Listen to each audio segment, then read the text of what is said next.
বিপ্লব হলো একটা সমাজ এবং একটা শাসন ব্যবস্থার মৌলিক পরিবর্তন, আমূল পরিবর্তন। এটা হলো বিপ্লব। সংস্কার হলো এর লিমিটেড।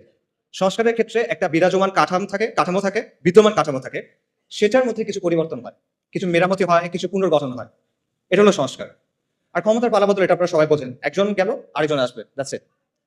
আচ্ছা, তাও আমি বোঝানোর জন্য একটা এক্সাম্পল দিই। মনে করেন রাষ্ট্র ক্ষমতা হলো একটা চেয়ারের মতো বা একটা সিংহাসনের মতো। এই সিংহাসনের উপরে শাসক বসে থাকে। এখন আপনি এসে শাসককে এখান থেকে নামায় ফেললেন, ধাক্কা দিয়ে টেনে যেভাবে ইচ্ছা নামায় ফেললেন। এটা কি?